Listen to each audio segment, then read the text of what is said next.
Yo, yo, yo, what is up, y'all? It's Cone back here again tonight with another episode of After the Buzzer. Tonight, I'm going to be recapping the NBA All-Star Saturday night festivities. It wasn't a great Saturday night for the NBA All-Star events. Mainly the dunk contest really fell flat. A lot of people calling it the worst dunk contest of all time. And while I've only been alive 21 years, it's probably the worst one I've ever seen live. And we will get to that in a bit. But I do want to start off from the beginning. And I felt like things kind of started off strong with the Taco Bell Skills Challenge. I thought it was pretty fun. The new format for things, of course, you had the three-team format with Team Cavaliers that ended up winning it all with Jared Allen, Darius Garland, and Evan Mobley. You had Team Rookies, which came in second place with Josh Giddey, who really showed out this NBA All-Star weekend, so shout out to Josh Giddey, Cade Cunningham, and Scotty Barnes. And then you had the team of Antetokounmpos with Alex, Giannis, and Thanasis. And it was pretty cool. You had the three kind of sections where you had at the beginning, the shooting challenge, which was pretty cool. It was fun to see all the different point and value locations and the strategy involved with that. Then you had the passing challenge where you had these different ranged passes worth different amount of points. And then you had the classic relay race type thing where players were running around these obstacles. You had to hit a floater. You had to hit a three in the face of this crazy robot arm defender. And then you had to make a layup on the other end. I thought it was pretty cool. I thought it was a cool format, a cool twist on things, and I thought it breathed a lot of life into the skills challenge. I think it was pretty unanimous on Twitter. There definitely were some people that didn't love it, but I feel like most people kind of enjoyed the new format. Of course, it was fun to watch the teams. The problem was kind of at the end, it fell flat, and in particular with the tiebreakers. So the tiebreakers were you had a tie at the end of the passing challenge where Team Rookies and Team Antetokounmpos had the same number of points, and they just gave it to the Antetokounmpos. They said something about them having the most passes, or maybe it was the most deep passes. They didn't really explain it well, or at least I didn't understand it, so that didn't make a lot of sense. And then at the end of the third round, Team Rookies won that round, which was worth the most points, so they moved on to the finals automatically. And so you had to have a tiebreaker between the Antetokounmpos and the Cavaliers. And what they did was they just had them each take a three. And it was who was the first to make a three. And the two dudes they sent out there were Thanasis Antetokounmpo and Darius Garland. The Antetokounmpo stood any chance in that type of contest. I thought they were going to do another round, a shortened version of the obstacle course. And I get it. It was long, so it did make sense for them to kind of do some kind of quick tiebreaker. But I thought it just fell flat. And so we get to the finals at the end. And the grand finale of the whole thing is just chucking half-court shots and seeing which team makes one faster.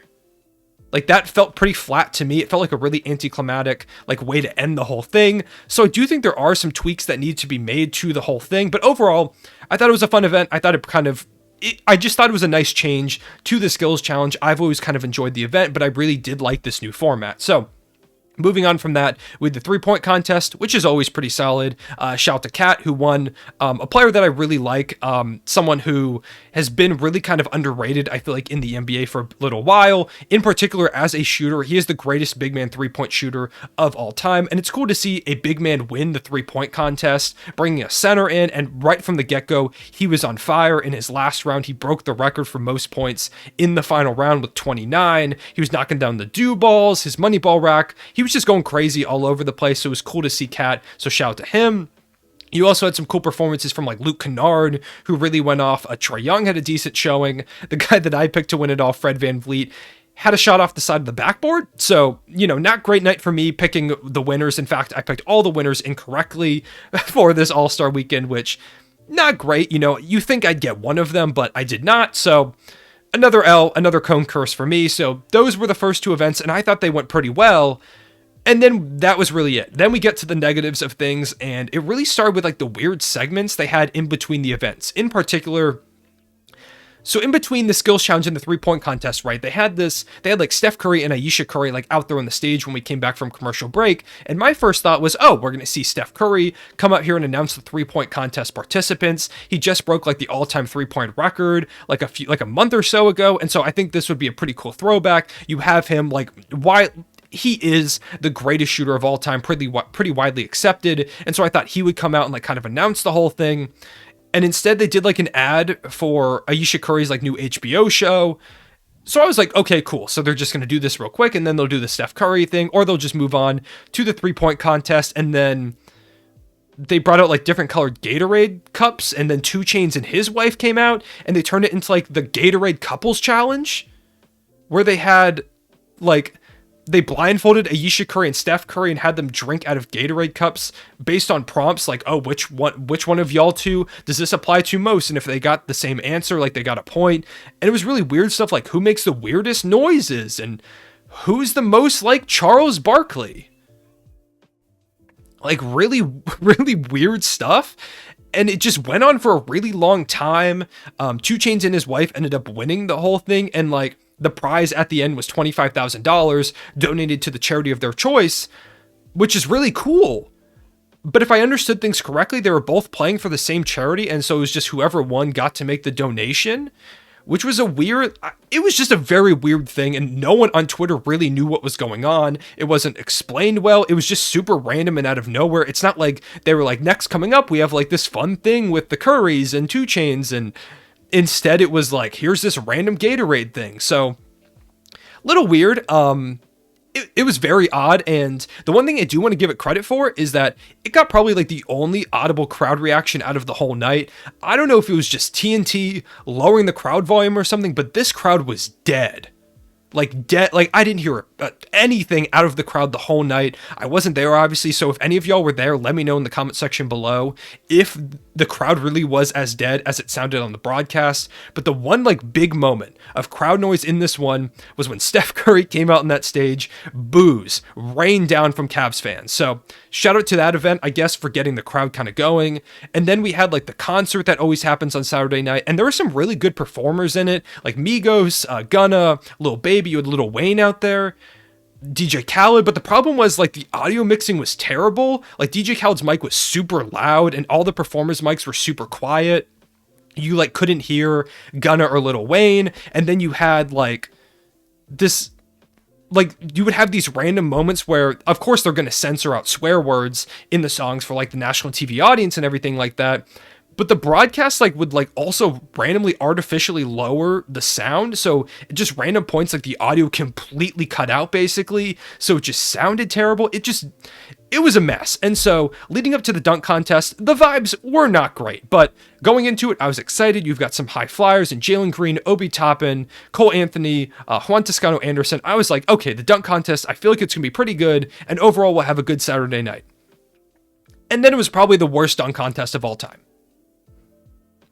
So needless to say, it did not go well, and the biggest issue by far was missed dunks in this one.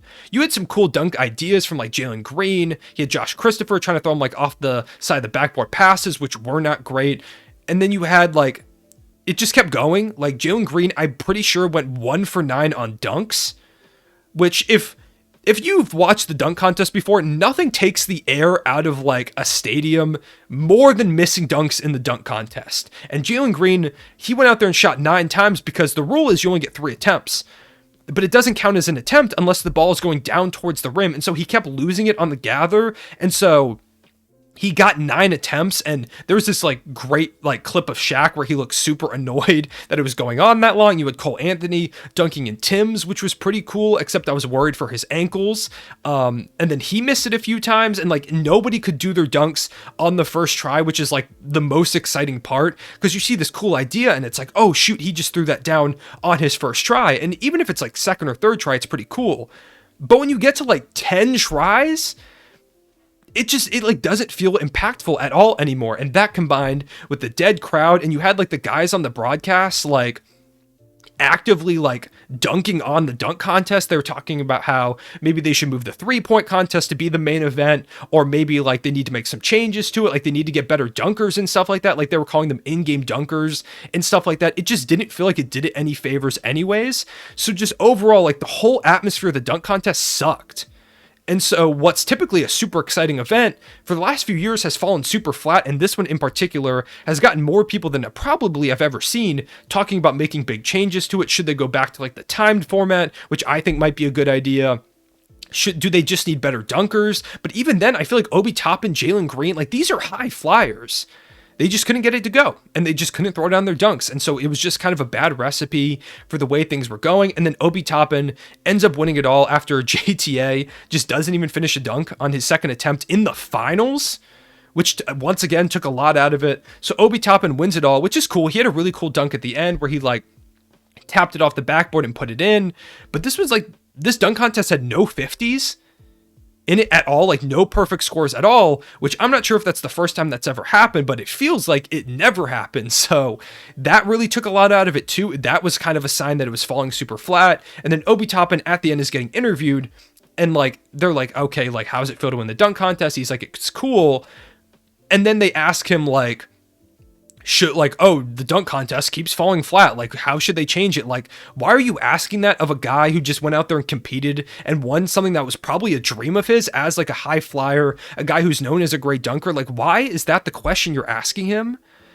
So that just felt super weird. Like I was super happy for Obi Toppin to like win it all, and he seemed super excited, even though it didn't go great. Clearly he was still super excited, and he tried to defend it. He's like, you know, the four of us just went out there to put on a show. Like, we did our best. Like, we did a good job, we thought. And it just, nothing happened. And then the guys afterwards are like, should we change the dunk contest? And I do appreciate their transparency. And maybe it would have felt weird for them to, like, clearly wrongly, like, hype up this dunk contest because it just wasn't good. But it just felt like stuff with the presentation was all off all night.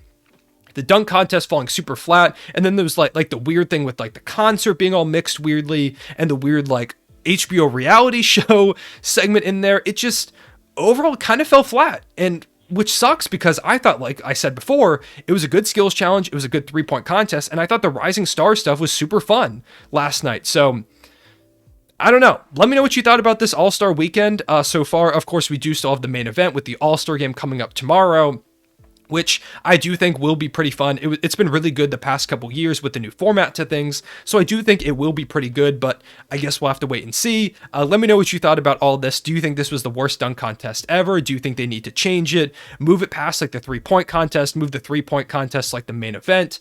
What do you think they should do? Because clearly something maybe needs to change. Do they just need to get better dunkers? I'm sure they asked guys like Ja Morant, who I believe they did ask if I saw a report correctly, but he said no. I'm sure they asked like Zach LaVine, Aaron Gordon. Like I'm sure they're asking these great dunkers. They just don't want to do it. And I've seen some people say they just need to get rid of the dunk contest altogether for a few years to kind of like reset things. I don't know. Let me know what your suggestions are in the comment section below. Let me know if you have any ideas for brand new, like all-star contest things. Like, should they do like a one-on-one tournament, like a knockout? I saw some people do like a horse competition or suggest that. So let me know if you have any ideas in the comment section below and what you thought about all of this as a whole. I appreciate y'all watching. I will see you all later. Make sure to leave a like and subscribe. Real One, say it back.